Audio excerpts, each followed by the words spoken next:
YouTuber और मशहूर podcaster Ranveer Allahbadia को सुप्रीम कोर्ट से आज राहत और फजीहत दोनों एक साथ मिली। अलाहाबादिया की गिरफ्तारी पर सुप्रीम कोर्ट ने फिलहाल रोक लगा दी है, लेकिन कोर्ट ने उन्हें कड़ी फटकार भी लगाई है और कहा है कि अभिव्यक्ति की आजादी का मतलब समाज के नियमों के खिलाफ बोलने का लाइसेंस नहीं है। उनकी गंदी जुबान पर कोर्ट ने कड़ी आपत्ति जताई है। तो इस बड़ी खबर पर डिटेल्स लेते हैं असीम मनचंदा से। तो असीम, रणवीर अलाहाबादिया को कोर्ट से राहत मिली है और किस तरह से कड़ी फटकार भी लगाई गई है, और साथ ही ये भी जानना चाहेंगे कि केंद्र को जो नोटिस दिया गया है उसकी डिटेल्स क्या हैं।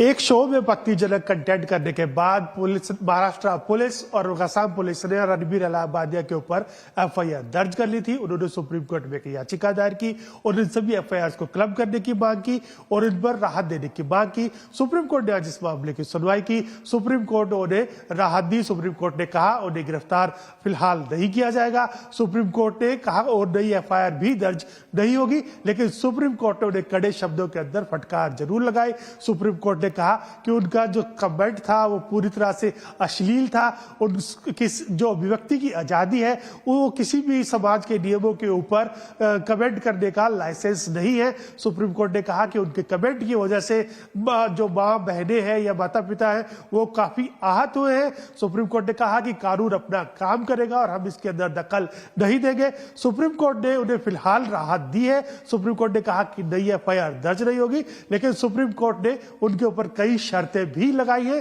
सुप्रीम कोर्ट ने कहा कि उनको अपना पासपोर्ट थाने की पुलिस के पास जमा कराना पड़ेगा।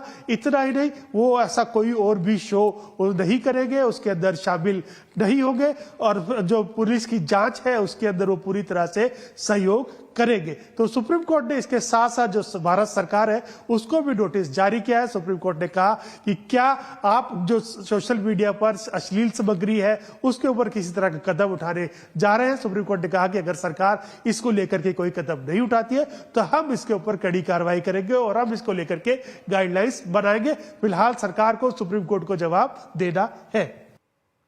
जी, शुक्रिया असीम इस खबर पर पूरी जानकारी देने के लिए। वहीं इस मामले में शाइना एनसी, जो कि शिवसेना की नेता है, उनकी प्रतिक्रिया भी सामने आई है। शाइना एनसी ने कहा कि अभिव्यक्ति की आजादी के नाम पर कुछ भी बोलने की आजादी नहीं दी जा सकती। उन्होंने ये भी कहा कि कार्रवाई ऐसी होनी चाहिए कि वो एक मिसाल बने। कोई नहीं चाहता है कि एक व्यक्ति को टारगेट करे, लेकिन एक मिसाल बनने के लिए कानून का खौफ बहुत ज़रूरी है। और यहाँ freedom of expression is freedom of encroachment, और वो इंक्रोचमेंट वल्गैरिटी है। तो मैं मानती हूँ कि आदरणीय सुप्रीम कोर्ट का आदर सम्मान करना चाहिए। भारत एक ऐसा देश है जहाँ संस्कृति सभ्यता अभी भी बरकरार है और वो हमेशा के लिए रखना है। वहीं दूसरी तरफ महाराष्ट्र महिला आयोग की अध्यक्ष रूपाली चकनकर ने कहा कि ऐसे भद्दे कमेंट करने वाले लोगों के खिलाफ शिकायत जरूर करनी चाहिए। सरकार इस पर सख्त एक्शन लेगी। और साथ ही उन्होंने ये भी कहा कि सुप्रीम कोर्ट ने जिस तरह से अलाहाबादिया और उनके सहयोगियों को फटकार लगाई है वो बिल्कुल ठीक है। जिनके दिमाग में गंदगी भरी होती है वो लोग इस तरह से अपने माता पिता और इस तरह से बातें करते हैं। तो रणवीर अलाहाबादी और उनके पूरे टीम ने आगे जाकर पुलिस को अच्छी तरह से इसमें तपास में सहयोग करें। जो भी गंदे कंटेंट इनके यूट्यूब पे हो गए वो इनके यूट्यूब चैनल से हटा दिए जा, और अलग अलग जगह में अलग अलग राज्य में जो उनके ऊपर जो भी एफआईआर दर्ज हुई है इकट्ठा किए जाए ताकि पुलिस को तपास करने में आसानी हो जाए। और आगे जाके ऐसे कौन से ही शो इनके मतलब अभी इन दिनों में ऐसे कौन से ही उनके शो अलाउड नहीं किए। तो रणवीर अलाहाबादिया को लानत और राहत पर ही आज हम आवाज अड्डा में करेंगे बड़ी चर्चा। शाम 7:57 पर डर्टी माइंड्स जरूर जुड़िए, जरूर जानिए।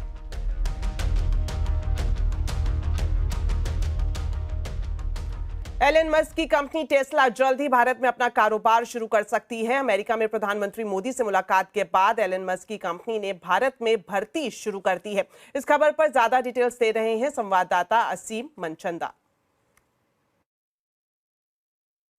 पिछले हफ्ते आपने एलन मस्क और प्रधानमंत्री मोदी की मुलाकात होते देखी थी। उसके बाद से टेस्ला ने भारत में अपनी एक्टिविटीज तेज कर दी है। कंपनी जल्दी ही भारत में अपना पहला शोरूम खोल सकती है। कंपनी ने मुंबई के अंदर 13 नई वैकेंसीज निकाली है। इस वैकेंसीज के अंदर sales manager, store manager, technicians, operation manager जैसे पदों के लिए आवेदन मंगाए गए हैं। तो कंपनी जल्दी ही अगले कुछ महीनों के अंदर इन पदों को भर लेगी और उसके बाद कंपनी अपना शोरूम भारत के अंदर खोल देगी। खासतौर पे आपने देखा होगा कि पहले भी कंपनी अपना शोरूम खोलने के लिए भारत के अंदर जगह तलाश रही थी, लेकिन कुछ कारणों की वजह से कंपनी ने अपने ऑपरेशंस को ठंडे बस्ते में डाल दिया था। लेकिन अब प्रधानमंत्री मोदी के साथ मुलाकात होने के बाद एलन मस्क की कंपनी टेस्ला ने भारत के अंदर अपनी एक्टिविटीज तेज कर दी है और जल्दी अपना नया शोरूम मुंबई के अंदर खोल सकती है। चलिए अब आपको देते हैं शेयर बाजार का पूरा अपडेट। सेंसेक्स वीकली एक्सपायरी पर बाजार में रिकवरी रही। बाजार निचले स्तर से सुधर कर बंद हुआ। सेंसेक्स निफ्टी की फ्लैट क्लोजिंग हुई। सेंसेक्स 29 पॉइंट गिरकर 75,967 पर और निफ्टी 14 पॉइंट गिरकर 22,945 पर बंद हुआ। Mid cap small cap index नीचे से सुधर कर बंद हुए। एफएमसीजी, ऑटो, बैंकिंग शेयर्स में दबाव दिखाई दिया। वहीं दूसरी तरफ आईटी, एनर्जी, पीएससी इंडेक्स बढ़त पर बंद हुए। तो ट्रंप के टैरिफ वॉर ने मार्केट की चिंता बढ़ा दी है, लेकिन एसबीआई रिसर्च का मानना है कि अगर अमेरिका में भारत पर मोटा टैरिफ भी लगाया जाता है तो भारत पर इसका ज्यादा असर नहीं होगा। इस रिपोर्ट की पूरी डिटेल्स दे रही हैं संवाददाता मिताली जैन।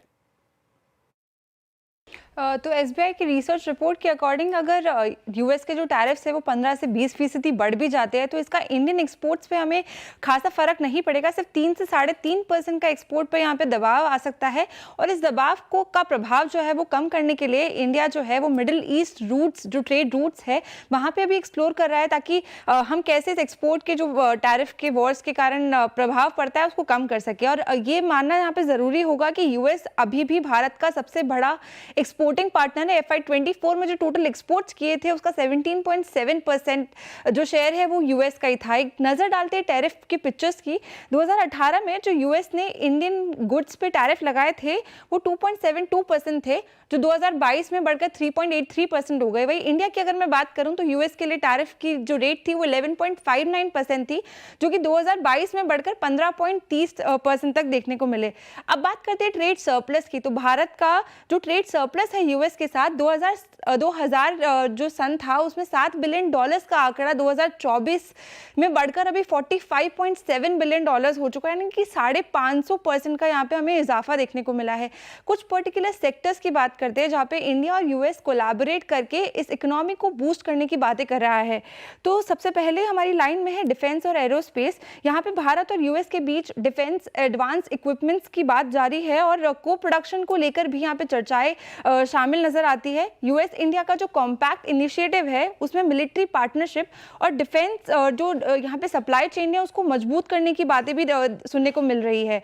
इसके अलावा एनर्जी और रिन्यूएबल रिसोर्सेज सेगमेंट की अगर मैं बात करूँ तो हाइड्रोकार्बन, एलएनजी और क्रूड ऑयल का जो ट्रेड है वहाँ पे भी हमें बूस्ट देखने को मिल सकता है।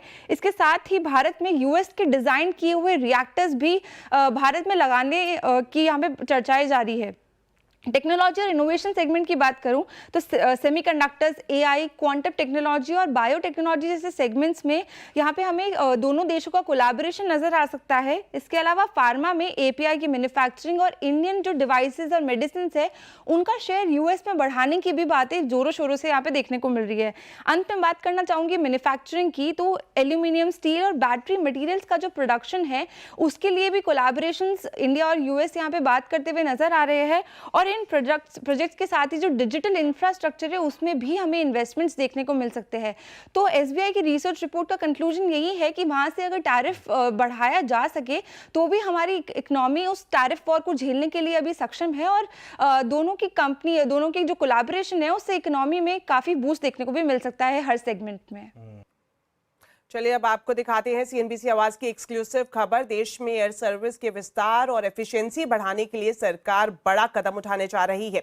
11 एयरपोर्ट्स के निजीकरण पर फैसला जल्द लिया जा सकता है। कौन से एयरपोर्ट्स होंगे इसके तहत, इस पर जानकारी लेते हैं रोहन सिंह से। तो रोहन, बताएं क्या एक्सक्लूसिव जानकारी है आपके पास, खासतौर पर अगर हम एयरपोर्ट्स प्राइवेटाइजेशन की बात करें तो?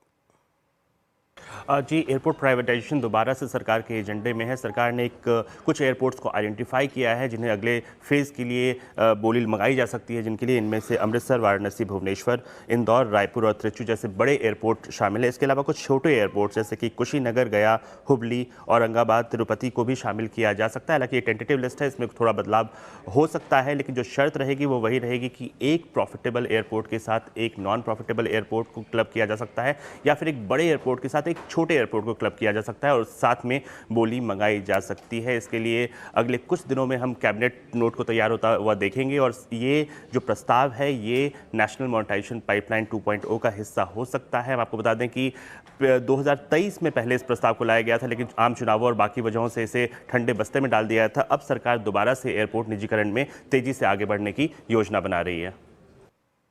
शुक्रिया रोहन इस एक्सक्लूसिव जानकारी के लिए। चलिए बढ़ते हैं आगे और आपको बता दें, कतर के अमीर तमीम बिन हमाद अल थानी का राष्ट्रपति भवन में राष्ट्रपति द्रौपदी मुर्मू और प्रधानमंत्री मोदी ने स्वागत किया। इसके बाद कतर के अमीर और पीएम मोदी के बीच हैदराबाद हाउस में डेलीगेशन लेवल पर बैठक हुई। राष्ट्रपति भवन में कतर के अमीर के सम्मान में भोज भी रखा गया है। अमीर अल थानी कल रात भारत पहुंचे थे और खुद प्रधानमंत्री मोदी प्रोटोकॉल तोड़कर उन्हें रिसीव करने दिल्ली के इंदिरा गांधी इंटरनेशनल एयरपोर्ट पहुंचे थे।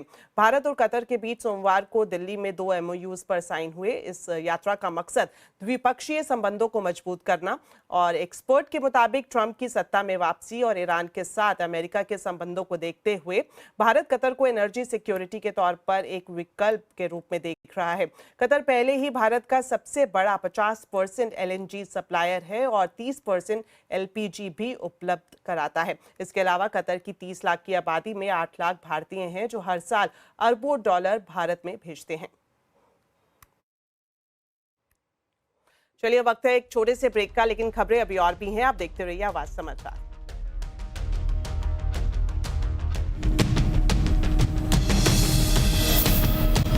ब्रेक के बाद आपका स्वागत है। तो राजधानी दिल्ली को जल्द ही नया मुख्यमंत्री मिलने वाला है। दिल्ली सरकार के शपथ ग्रहण समारोह की तैयारियां जारी हैं। तैयारियों का जायजा लेने भाजपा नेता विनोद तावड़े, तरुण चुग और वीरेंद्र सचदेवा आज रामलीला मैदान पहुंचे। तो किस तरह से शपथ ग्रहण समारोह के लिए तैयार हो रहा है रामलीला मैदान, इस पर देखिए मेरी एक ग्राउंड रिपोर्ट। दिल्ली के ऐतिहासिक रामलीला मैदान में इस वक्त मैं मौजूद हूं, जहां पर 20 फरवरी को होने वाले शपथ ग्रहण समारोह की तैयारियां जोरों पर है। सीधी तस्वीरें मैं आपको दिखाती हूं रामलीला मैदान से, जहां पर आप देख सकते हैं इस वक्त जो काम चल रहा है वो भव्य मंच बनाने का हो रहा है। भव्य मैं इसलिए कह रही हूं क्योंकि 27 साल बाद राजधानी दिल्ली में बीजेपी की वापसी हुई है और बीजेपी जो शपथ ग्रहण समारोह है उसे न सिर्फ एक भव्य शपथ ग्रहण समारोह बनाना चाहती है बल्कि शक्ति प्रदर्शन के तौर पर भी दिखाना चाहती है। और अभी ये जानकारी मिल रही है कि इस भव्य आयोजन में प्रधानमंत्री नरेंद्र मोदी रहेंगे और साथ ही साथ अगर गृह मंत्री अमित शाह की बात करें वो यहाँ पर मौजूद होंगे। बीजेपी के राष्ट्रीय अध्यक्ष JP नड्डा मौजूद होंगे और साथ ही साथ करीब 20 राज्यों के मुख्यमंत्री हैं जो यहाँ पर इस भव्य शपथ ग्रहण समारोह में हिस्सा लेंगे। और जानकारी ये भी मिल रही है कि कॉरपोरेट्स के जो बड़े दिग्गज हैं उन्हें न्योता दिया गया है, फिल्मी सितारों को यहाँ पर न्योता दिया गया है और साथ ही साथ जो धर्म गुरु हैं बड़े वो भी बीजेपी के इस भव्य शपथ ग्रहण समारोह में शामिल होंगे। इस तरह की जानकारी मिल रही है। चूंकि ये बहुत बड़ा इवेंट होने वाला है इसलिए जो बीजेपी के नेता हैं, जितने भी दिल्ली पुलिस और ट्रैफिक पुलिस के आला अधिकारी हैं, SPG के आला अधिकारी हैं, वो सब यहाँ पर मौजूद हैं और लगातार तैयारियों का यहाँ पर जायजा ले रहे हैं। दीपाली नंदा, दिल्ली। नई दिल्ली रेलवे स्टेशन पर हुई भगदड़ पर रेलवे प्रोटेक्शन फोर्स RPF ने अपनी प्राथमिक रिपोर्ट दे दी है। इसमें कहा गया है कि कुंभ स्पेशल ट्रेन का प्लेटफॉर्म बदले जाने से भगदड़ मची और इसमें 20 लोगों की मौत हुई और साथ ही साथ 10 लोग घायल भी हुए। रिपोर्ट में कहा गया है कि प्लेटफॉर्म नंबर 12, 14 और 15 के साथ साथ फुटओवर ब्रिज 2 और 3 पर सबसे ज्यादा यात्रियों की संख्या थी। प्लेटफॉर्म नंबर 12 से शिवगंगा एक्सप्रेस के निकलने के बाद भीड़ में पैनिक शुरू हो गया। इसके बाद घोषणा हुई कि कुंभ स्पेशल ट्रेन प्लेटफॉर्म नंबर 12 की जगह प्लेटफॉर्म नंबर 16 से जाएगी। इसके बाद सीढ़ियों पर भगदड़ की स्थिति बनी और कुछ लोग गिर गए और इसके बाद लोग उनके ऊपर से निकलने लगे। इसमें 30 लोगों को चोटें भी आई और इसमें 20 लोगों की मौत हो गई है और 10 लोग घायल हुए हैं। रिपोर्ट में कहा गया है कि घटना के बाद एंट्री गेट्स को बंद कर दुर्घटना को और बड़ा होने से रोका गया।